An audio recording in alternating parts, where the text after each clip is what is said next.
morning sun reflected off the glass buildings of downtown as Danielle Carter parked her black car in front of the tall bank tower. It looked like every other busy weekday morning. People rushing in and out, phones ringing, suits and ties everywhere. Danielle stepped out of her car, wearing a simple cream blouse, plain pants, and small earrings. She didn't dress like a CEO today. She preferred comfort over attention. She held a neat folder in her hand, containing documents she needed to sign. It was a small issue, one that should have taken 10 minutes. But as soon as she entered the bank, she felt something cold in the air. Eyes turned toward her. Some stared, some looked away quickly. She smiled politely, walked toward the counter, and waited in line. The man in front of her, wearing a fancy watch and loud perfume, was greeted with a warm, "Good morning, sir. How can we help you today?" He smiled and was offered coffee. Danielle noticed that when her turn came, no one looked up. The teller whispered something to a coworker, both glancing at her before walking away. She stood there quietly, still patient, still polite. After a few moments, she cleared her throat softly. "Excuse me," she said. "I need some help with my corporate account transfer. It will only take a moment." The young teller at the counter looked her up and down, as if measuring her worth. His tone was dry. "Corporate accounts are handled in the VIP section," he said coldly. "That area is for premium clients only." Danielle smiled gently. "I know. That's why I'm here." The teller frowned. "I'm sorry, ma'am, but that section requires an appointment. You can't just walk in here asking for executive service." She opened her folder slightly, showing a document with her company's name on it. Carter Global Investments. The teller didn't even glance at it. "That doesn't look official," he said carelessly. A few people in line were watching now. Danielle could hear soft whispers. One woman muttered, "Why would she have a corporate account here?" Another laughed quietly. "Maybe she's confused." Still, Danielle stayed calm. She wasn't angry, not yet. She'd seen this kind of thing before. People judged her by her skin, her clothes, her quiet confidence. It didn't surprise her anymore, but it still stung. "I'd like to speak with your branch manager, please," she said, her voice even. The teller sighed loudly. "He's busy. You'll have to wait." She nodded. "That's fine. I'll wait." Minutes passed. Employees walked by, pretending not to see her. One security guard kept glancing at her like she didn't belong. Another teller walked over and whispered, "Should we ask her to leave?" Danielle heard that. She looked around at all of them, still composed, still graceful. Inside, though, something was changing. Not anger. Disappointment. Finally, the manager appeared, adjusting his tie. "Yes?" he said sharply, not even offering a smile. "What's the issue here?" The teller pointed at her. "She's asking for VIP assistance without an appointment." The manager frowned. "Ma'am, this area is restricted. You need to book in advance. We have procedures." "I understand," Danielle said softly. "But maybe you should check my name before sending me away." He gave a short, sarcastic laugh. "We don't have time for pranks. Please leave if you don't have the right credentials." The words hit the air like a slap. Even customers nearby looked uncomfortable. Danielle simply took a slow breath and asked one last time, "You're sure you want to speak to me like this?" "Yes, I'm sure," he said impatiently, waving her toward the exit. "We don't serve people without appointments," Danielle nodded. "All right, thank you for your time." She turned and walked away, her heels clicking softly on the polished floor. Behind her, the manager rolled his eyes and muttered something under his breath. None of them noticed the small emblem printed on the back of the folder she carried, a golden C with a crown above it, the logo of one of the biggest investment firms in the city. As she stepped outside, the noise of traffic greeted her again. She walked to her car calmly, placed her folder on the seat and sighed. The entire exchange had taken less than 10 minutes. 10 minutes of prejudice. 10 minutes that would soon change everything for that branch. She picked up her phone, her expression now unreadable. Her tone when she spoke was calm, almost too calm. Good morning, James, she said. Please schedule a compliance visit for the Midtown branch. Yes, right now. I'll meet you there in 10 minutes. Then she hung up, leaned back in her seat and whispered to herself, they'll remember me this time, not because I shouted, but because I stayed silent. Inside the bank, the employees went back to laughing and gossiping, unaware that their world was about to turn upside down. In just 10 minutes, the woman they had dismissed would walk back in, not as a customer, but as the owner of the company that controlled their future. The countdown had begun, and none of them even knew it. Inside the bank, the mood was light and casual. The employees laughed quietly, still not realizing what they had just done. The teller who had turned Danielle away whispered to another, "Did you see her face? Acting like she owns the place." They both chuckled. No one knew how close that joke was to the truth. Meanwhile, Danielle sat in her car outside, hands folded calmly on the steering wheel. Her phone vibrated once, a text from her assistant, James. "Everything ready?" "For your site visit, ma'am," she replied. "Make it the Midtown branch. 10 minutes." She took a deep breath. Her reflection in the mirror looked calm, but her eyes carried quiet disappointment. She wasn't angry, not the kind that explodes. Hers was the kind that waited, sharp and precise. She had faced bias her whole life. But this level of arrogance, still amazed her. Inside, the bank went on like normal. The manager leaned against the counter, boasting about how he handled another fake client. "You can tell when people don't belong," he said proudly, straightening his tie. "Real business customers don't walk in looking like that." The security guard nodded, laughing. Yeah, she looked like she came from a street market, not a corporate office. They didn't see the regional director's car pull up in front. They didn't see the convoy of black sedans following behind. Danielle stepped out again, this time with her ID badge visible, the golden letters of Carter Global Investments gleaming under the sun. People passing by recognized her. Cameras flashed. Her company was one of the most influential investors in the country, and the bank they had just insulted relied heavily on her firm's capital. When she re-entered the lobby, the same teller who had ignored her nearly dropped his pen.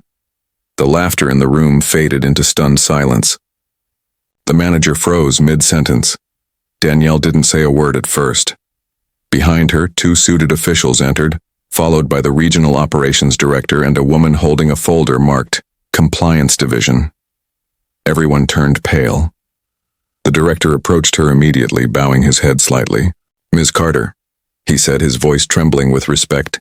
"We came as soon as we got your call." The manager blinked.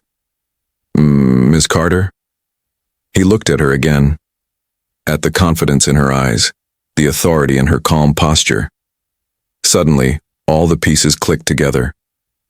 Danielle finally spoke, her tone quiet but cutting through the silence. 10 minutes ago, I stood in this same lobby, asking politely for help. Your staff laughed. Your manager dismissed me." She turned her gaze toward him. "Now I'm here as your partner, the one your company answers to." The manager's face went white. I didn't realize," she raised a hand gently. "No, you didn't. That's the problem. You saw a woman who didn't fit your picture of power, and you decided she wasn't worth your respect." The employees exchanged terrified glances. The teller whispered, "She owns the bank?" The director cleared his throat. "Ms. Carter's firm holds the largest investment contract with our institution. She oversees 3 major partnerships and audits this region's performance." Every head in the room dropped. Danielle took a slow breath and continued, "I wasn't going to say anything. I wanted to see how you treat people when you think no one's watching. And now I have my answer." The manager tried to speak, but his voice broke. "Please, ma'am, it was a misunderstanding." Danielle looked around the room, her voice steady. "No, it wasn't. It was your true self showing for 10 minutes. The regional director turned to her quietly. "Ms. Carter, what would you like us to do?" She didn't answer right away. Instead, she looked back at the same teller who had mocked her earlier. He was trembling now, sweat beading on his forehead. 10 minutes ago, she said softly, you had the chance to show professionalism. Instead, you chose prejudice. So now I'll choose something too. The director nodded solemnly, already understanding what was coming. Danielle looked at the entire staff one last time. We'll handle this properly. Every person who took part in this behavior will face immediate review. The teller's lips quivered. Please, Ms. Carter, we didn't know who you were. She met his eyes and said gently, That's exactly the point. You shouldn't have to know who someone is to treat them with basic respect. Then she turned and walked toward the exit, the regional director following behind. The entire branch stood in stunned silence, hearts pounding, eyes wide. Outside, Danielle paused by her car and looked back through the glass doors. Inside, the same employees who had laughed at her minutes ago now stood frozen, faces pale, realizing their jobs and reputations were already slipping away. She got into her car, smiled faintly, and whispered to herself, 10 minutes. That's all it takes to show who people really are. And as her car pulled away, the entire branch knew their world had changed forever. Inside the bank, the tension was thick enough to cut with a knife. The laughter from earlier had died completely, replaced by nervous whispers and pounding hearts. The branch manager stood near his desk, pale and sweating. He could see Danielle Carter's reflection in the glass office door, calm, collected, and walking slowly toward him. He tried to fix his tie, tried to stand tall, but his hands shook. Just 10 minutes ago, he had called her a nobody. Now the regional director and 2 compliance officers were standing behind her, treating her like royalty. Every employee in the lobby was pretending to type or clean, just to avoid eye contact. Danielle stopped in front of the manager's office. She didn't shout. She didn't raise her voice. Her silence was heavier than anger. Mr. Holt, isn't it? She said softly. He swallowed hard. Yes, ma'am. 10 minutes ago, she continued, you told me you didn't have time for strangers, that I didn't belong here. He opened his mouth to apologize, but she lifted a hand gently. Don't explain. I remember every word. She stepped closer, her tone still even. You thought I was wasting your time. The truth is, this branch was wasting mine, for the past 2 years. The regional director looked down, knowing what that meant. Danielle placed her folder on the counter. Inside were documents stamped with the bank's logo and her signature. I came here today to discuss a renewal of my company's investment contract. My firm holds over $200 million across your financial network. But after today, she paused, letting her words hang in the air. I'm reevaluating that partnership. The color drained from the manager's face. Ma'am, please, he stammered. It was a misunderstanding. She tilted her head slightly. You're right. You misunderstood everything. The teller who had insulted her earlier was now standing still behind the counter, his face red with panic. He tried to whisper something, but his voice failed him. Danielle looked around the lobby. Tell me, she said to the manager, how many other people have you treated this way? How many potential clients have you humiliated, just because they didn't look like they had money? No one answered. The silence was complete. The only sound was the low hum of the air conditioner and the quiet rustle of the papers in her folder. She sighed softly, then said, I built my company from nothing, with no inheritance, no connections, just hard work. And I've learned that real success isn't about how you look, but how you treat others, something this branch seems to have forgotten. Her words didn't need volume. They carried authority all on their own. The regional director cleared his throat nervously. Ms. Carter will conduct a full investigation immediately. This kind of behavior is unacceptable. Danielle turned to him and nodded slightly. I trust you will. Then she looked back at the stunned staff. Here's the thing about power, she said. It doesn't always walk in wearing a suit. Sometimes it comes dressed like an ordinary customer, just watching, quietly learning who deserves their position and who doesn't. Her eyes met the manager's once more. Consider this your evaluation. She gathered her papers, and before walking out, she turned back toward the staff. In business, people remember 2 things, kindness and humiliation. Today, you chose the wrong one. As she exited the bank, the glass doors swung shut behind her. The employees stared at her through the windows, frozen in disbelief. The manager collapsed into his chair, burying his face in his hands. The teller muttered under his breath, We just ruined our careers. Outside, Danielle's assistant James met her by the car. It's done? He asked quietly. Danielle nodded. Not yet, she replied. Now comes the part where they learn what real accountability looks like. As she drove away, she glanced in the rearview mirror. The bank, a place that had once thought itself untouchable, looked smaller now, almost fragile. And deep down, Danielle knew this wasn't just about one disrespectful moment. It was about every woman, every person, who had ever been judged by their skin, their clothes, or their silence. The lesson was only beginning. Rain began to fall over the city as Danielle's car pulled up once more to the tall glass building of the bank. Inside, the employees had no idea what was coming. They had returned to their routines, hoping the strange encounter earlier would just fade away. But the silence that followed Danielle's first visit was about to break, and this time, it would echo through every corner of that branch. Danielle stepped out of her car, this time in a tailored black blazer, her company badge clipped neatly to the lapel. Her calm face carried no sign of anger, only the quiet control of someone who already knew how this story would end. Her assistant, James, followed behind, holding a sleek black folder. As they walked through the front doors, the sound of their heels against the marble floor turned heads. The same teller who had ignored her earlier froze mid-sentence. His fake smile vanished as recognition hit him. The manager, who had been bragging to a client just moments ago, turned pale when he saw her.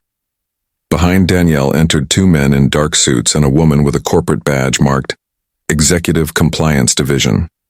She was holding a clipboard and a tablet, ready to record everything. Danielle didn't stop at the counter this time. She walked straight to the manager's office and said in a soft, commanding tone, "We'll use your office for a few minutes." The manager stuttered. "Ma'am, I didn't realize." She looked at him calmly. "No, you didn't, and that's why we're here." The compliance officer closed the office door behind them. Through the glass, the other employees watched with terrified eyes. The regional director, who had arrived moments before, stood quietly beside Danielle. His voice was firm but respectful. "This is Ms. Danielle Carter, CEO of Carter Global Investments, one of our top partners and investors. She has full authority to conduct an immediate review." The words fell heavy. The entire staff stood frozen. Inside the office, Danielle sat down, crossing her legs neatly. 10 minutes, she said softly. "That's all it took to show me how my clients are treated when I'm not in the room." The manager's voice trembled. "Please, Ms. Carter, I didn't mean any disrespect," and she cut him off gently but sharply. "You meant exactly what you did. You looked at me and decided what kind of person I was. You didn't check my credentials, you didn't ask questions, you just assumed." He looked down, unable to meet her eyes. She continued, her voice even but powerful. "I started my first business in a garage. I worked 2 jobs to pay my first loan, and when I finally opened an account here years ago, I believed in this bank. I believed that professionalism mattered more than prejudice. I see now that I was wrong." The regional director spoke quietly. "Ms. Carter, I take full responsibility. The corporate board will hear about this immediately." Danielle stood, smoothing her blazer. "No need to delay. I already informed your headquarters. They'll join us on a conference call in 10 minutes. The manager's jaw dropped. "Headquarters?" She gave him a faint, calm smile. "You see, 10 minutes can change everything, Mr. Holt." A few minutes later, the large monitor in his office flickered to life. 3 senior executives appeared on the screen, their faces serious. The compliance officer began presenting the incident report, security footage showing the exact moment the staff ignored Danielle, the words they used, the smirks, the body language. The entire branch could hear through the thin glass walls. The CEO on the call spoke firmly. "We are deeply ashamed, Ms. Carter. You have our full cooperation in handling this matter." Danielle nodded. "I appreciate that, but I'm not here for apologies. I'm here for accountability." She turned to face the staff through the glass wall. The rain outside cast reflections on her face, making her look like both storm and sunlight at once. "This isn't just about me," she said. "It's about every customer who walks in here and is treated like they don't matter. That ends today." Then she gave a single nod to the compliance officer. The officer handed her a printed sheet, a list of employees who had been part of the incident. Danielle looked at it for a moment, then signed at the bottom. Her voice was calm as ever. "Effective immediately, the staff responsible for this behavior are suspended pending dismissal." The silence that followed was unbearable. The teller's face turned pale. The manager stepped forward, pleading, "Please, Miss Carter, I have a family." Danielle looked at him, her eyes soft but unwavering. So did the people you embarrassed, the ones you thought weren't worth your time. If I let this go, the next person you hurt might not have the power to defend themselves. She walked toward the door, her heels echoing in the stunned room. 10 minutes ago you dismissed me. 10 minutes later I dismissed you. And with that she left the office, the compliance team following behind, the sound of quiet gasps and heavy regret filling the air. Outside, the rain had stopped. The city seemed brighter, cleaner. As she stepped into her car, James handed her a report. All done, ma'am. She nodded, gazing out the window. No one should have to wear success on their sleeve to be treated with respect. As the car drove away, the reflection of the bank faded behind her. A place that had learned the hardest lesson in only 10 minutes. Never judge who walks through your doors, because one day it might be the person who owns the building. The next morning, sunlight poured through Danielle's office windows, touching the polished glass desk where she sat quietly, sipping her coffee. The city below was alive, cars moving, people hurrying, unaware that one small bank branch had changed forever overnight. Her phone buzzed softly. It was a message from the regional director. Branch staff dismissed as per your order. Corporate has launched an internal diversity and ethics review. Media outlets have started calling for comment. Danielle stared at the message for a few seconds before locking her phone. She wasn't proud and she wasn't angry anymore. What she felt was something deeper, a strange sadness. She hadn't wanted to destroy anyone's career. She had wanted to wake them up. She stood and walked to the window, watching the morning rush below. In her reflection, she could almost see the woman from yesterday, the one they dismissed, the one they refused to help. And she whispered softly, I didn't fire them for me. I did it for everyone they might have humiliated next. Her assistant, James, knocked and entered. Morning, ma'am. The press is already covering it. The headline reads, CEO fired entire bank branch after facing discrimination. It's everywhere. Danielle sighed. Let them talk. The story will fade. The message won't. A few minutes later, her phone rang and the CEO of the bank. His tone was heavy with regret. Ms. Carter, I want to personally apologize for the behavior of my staff. Their actions don't represent our values. Danielle's voice was calm, measured. I know you'll say that, Mr. Lang. But if those are your values, why did it take one public incident to make you notice them? There was silence on the line. She continued, I'm not interested in apologies. I want systems that protect people. I want every employee, rich, poor, black, white, you, to be treated the same when they walk into your banks. He exhaled slowly. You have my word. We'll start immediately. Good, she said, because next time you might not get the chance to fix it. After the call ended, James entered again holding a tablet. Ma'am, you might want to see this, he said. He played a video clip and security footage leaked online. It showed the exact moment the teller ignored her, the manager's dismissive gesture and Danielle's quiet exit. The clip had gone viral overnight. Millions were watching, commenting, sharing. Hashtags were trending. Respect everyone, you're Danielle Carter. 10 minutes of truth. The world had turned her silent moment into a movement. In one clip, a woman commented, I've been that customer, an invisible, judged, ignored. Thank you for standing up for us. Another said, she didn't shout. She didn't fight. She just let her power speak. That's real strength. Danielle closed the tablet and smiled faintly. 10 minutes, she murmured. 10 minutes to reveal a lifetime of ignorance.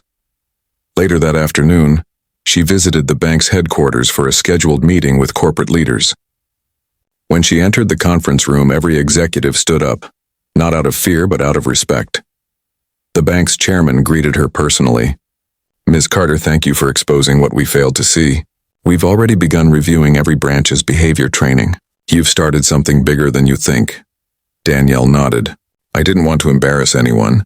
I just wanted fairness to be more than a word on your website. He replied softly. And now it will be.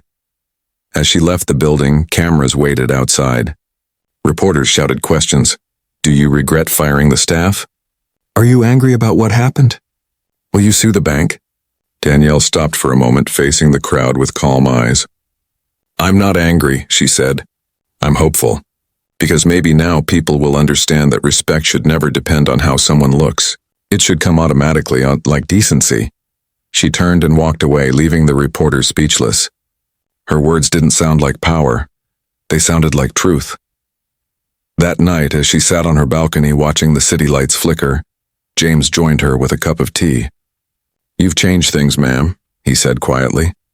"People are calling you a hero." Danielle smiled softly. "I don't want to be a hero. I just want to make sure no one else has to earn respect they already deserve." She looked out at the city again, the same city that once looked down on her and now looked up to her.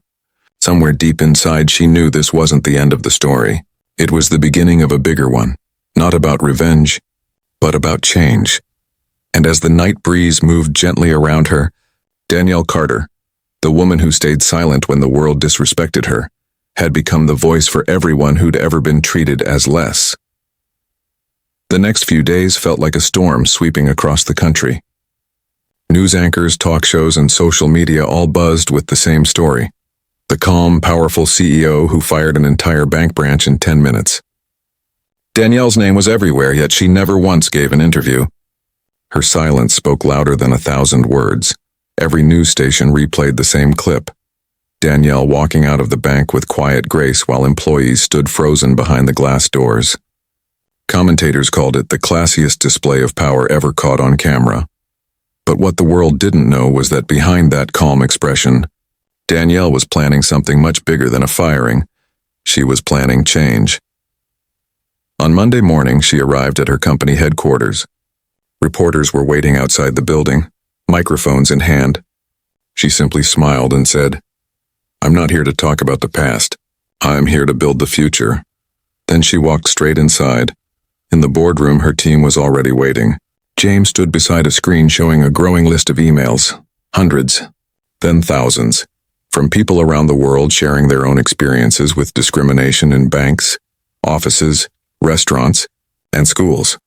"Ma'am," James said, scrolling through, "people are calling this the 10-minute lesson. They say you've inspired them to speak up." Danielle took a deep breath. "Then we can't let this end as just another viral story," she said. "We'll turn it into something real." She clicked her pen and began writing on the whiteboard. The Respect Initiative, a national program to train corporate employees on bias, diversity, and dignity. Her staff looked at her in surprise. "You want to work with the same system that disrespected you?" one of them asked. Danielle nodded slowly. "Yes, because real power isn't burning bridges. It's rebuilding them stronger." That afternoon, she made calls to several major banks and corporations. Some hesitated at first, nervous about the public backlash, but one by one they agreed. They didn't want to be the next company to face what the Midtown branch had. Within a week, Danielle stood on stage at a corporate ethics summit, delivering her first public speech since the incident. The hall was full, executives, bankers, managers, journalists, all waiting to hear her. She walked to the podium in her calm, steady way and said, 10 minutes of disrespect exposed what years of polite meetings could not, that we still see color, gender, and class before we see people. I don't want an apology. I want transformation." The room was silent. Cameras clicked, but no one spoke. She continued, "I didn't fire those employees because they made a mistake. I fired them because they forgot the basic rule of humanity. Respect is not earned by wealth. It's owed to everyone who breathes." Applause erupted, slow at first, then thunderous. Even the executives who had once ignored diversity programs were standing now. Later that evening, as Danielle left the building, James walked beside her. "You know," he said, "you could have just walked away that day and forgotten it ever happened." Danielle smiled faintly. "I did walk away, James, but I walked toward something better." They stopped by the sidewalk where a young woman waited nervously, holding a small folder. "Miss Carter?" the woman asked shyly. "I just wanted to thank you. I work at a bank too. After your story, our manager started a respect program. Things feel different now." Danielle's expression softened. "Good," she said. "That means it worked." The woman smiled and walked off, and for the first time in a long while, Danielle felt something lighter than power. Peace. As she stood there watching the city lights blink in the distance, she whispered, 10 minutes changed them, but maybe it also changed me. And somewhere deep down she knew this was no longer just her story. It had become a movement, proof that quiet strength could shake walls that arrogance had built for centuries. Weeks passed, but the echo of Danielle's quiet power hadn't faded. What began as one act of Courage had now become a spark for something much larger, a movement reshaping corporate culture across the country. Every major news outlet called her the woman who redefined power. But Danielle didn't care for the fame. What she cared about was what came after. The Respect initiative she launched had already been adopted by dozens of companies, and employees who once felt invisible were now finally being heard. One morning, Danielle received a call from the same bank's headquarters, not the branch but the top floor. The new CEO, Mr. Lang, requested a personal meeting. His tone was humble. "Ms. Carter, we'd like to show you what your story has started." That afternoon, Danielle arrived at the bank's main building. As she entered, every staff member stood in respect. The receptionist, a young woman with a kind smile, greeted her warmly. "Welcome, Ms. Carter. We've been expecting you." Danielle smiled softly. "Thank you," she said. It was a simple word, but this time it was said with sincerity. They led her through the gleaming corridors lined with posters of new company policies, diversity statements, equality pledges, and banners that read, "Respect begins here." Danielle paused for a moment, feeling something shift inside her. In the boardroom, the new CEO stood beside a tall display screen showing real footage of employees undergoing empathy and customer service training. He looked at her and said, "Your story didn't just expose a problem, it gave us a chance to fix it. We've implemented new hiring, training, and promotion standards. Every employee from teller to director must complete respect certification before they wear our badge." Danielle nodded quietly. "That's good," she said. "But make sure it's not just words on a screen. The world changes when people do." The CEO smiled. "Then let's make sure they do." Before she left, he handed her a framed certificate. "In honor of your courage and integrity, this program will now officially be called the Carter Code of Conduct." Danielle blinked, speechless for a moment. "You didn't have to do that," she said. "Yes, we did," he replied. "Because you reminded us what leadership really looks like." That evening, as Danielle walked out of the bank, she noticed something that stopped her. A small group of new trainees standing near the lobby. Their trainer, a middle-aged woman, was pointing to a poster of Danielle and explaining, "That's her, the reason this program exists." She didn't shout. She didn't fight.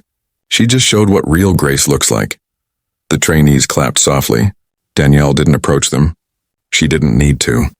She simply smiled from a distance, proud that the lesson had rooted itself where it mattered most, in the hearts of ordinary people.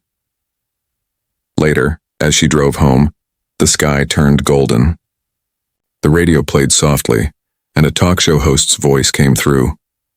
Today marks 1 month since the viral story of Danielle Carter, the CEO who proved that silence, when backed by integrity, is the loudest statement of all. Danielle chuckled quietly to herself. "Silence," she whispered. "Maybe that's what true power sounds like." When she reached home, she found her elderly neighbor, Mrs. Howard, watering her plants. The woman smiled warmly. "I saw you on the news again, dear." "You must be proud," Danielle smiled back. "I'm not proud, Mrs. Howard. I'm just grateful. Grateful that something good came out of something ugly." The woman nodded wisely. "That's the best kind of victory, the one that heals instead of hurts." That night, as Danielle stood on her balcony overlooking the glittering city, she looked down at her phone. A message from James appeared. "You did it, ma'am. They're calling it the Carter Code everywhere." Danielle typed back, "We did it, James. Every one of us who refused to stay silent when it mattered." She put her phone away and gazed up at the stars. The night breeze carried a gentle calm, and she smiled. 10 minutes had once been enough to expose arrogance. Now 10 weeks had been enough to rebuild dignity. And in that quiet moment, Danielle Carter, the woman who had been denied help because she didn't look important, had become a symbol that kindness and power can live in the same heart. Her journey had come full circle, but her legacy had just begun. The year slowly came to an end, and Danielle's story had already become something bigger than she ever imagined. Schools, offices, and companies around the world were now studying the Carter Code as part of leadership and ethics programs. Her face was on magazine covers, not for wealth or fame, but for dignity. One cold December morning, Danielle stood in front of a classroom at a community center in her old neighborhood. The same streets where she once struggled now echoed with children's laughter. On the wall behind her was a faded photo of her younger self, holding a small scholarship check, smiling despite having nothing. The children sat in neat rows, curious eyes fixed on her. "Miss Carter," one girl asked shyly, "were you scared that day at the bank?" Danielle smiled softly. "No, not scared," she said. "But I was disappointed. Sometimes the world tests you to see if you'll stay kind when others forget to be." Another boy raised his hand. "And when you fired them, did you feel bad?" She looked out the window for a moment before answering. "Yes, because I didn't fire people, I fired a mindset. One that thinks respect should be earned by appearance." The kids nodded quietly, taking in every word. Danielle continued, "I didn't do it to make them small. I did it to make the world a little bigger, for people like you." After the session ended, one of the teachers approached her. "You've changed the lives of more people than you'll ever meet," she said. Danielle smiled, gazing at the mural of diverse children painted across the wall. "Then that's enough for me." Later that evening, she walked through the park near her old apartment. A soft winter breeze brushed her face, and for a moment she closed her eyes. The city lights shimmered like stars on the pavement. A group of young professionals passed by, talking about the Carter Principle, how companies were finally taking equality seriously. She didn't stop them. She just smiled. As she reached her car, her phone buzzed. A text from James lit up the screen. "Final report.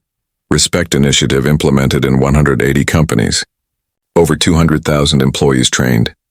"You did it," she typed back. "No, James, we all did." Sitting behind the wheel, she looked up at the skyline. The same skyline that once made her feel small, now reflecting her victory quietly back at her. And as snow began to fall, Danielle whispered to herself, 10 minutes changed everything. But it took a lifetime to become the woman who stayed calm in those 10 minutes. The camera of fate might have caught her strength that day, but only time revealed her true legacy. Not power, not wealth, not fear, but grace. And long after she was gone, her story lived on in every corner of the world, reminding everyone that respect is the only currency that never loses value.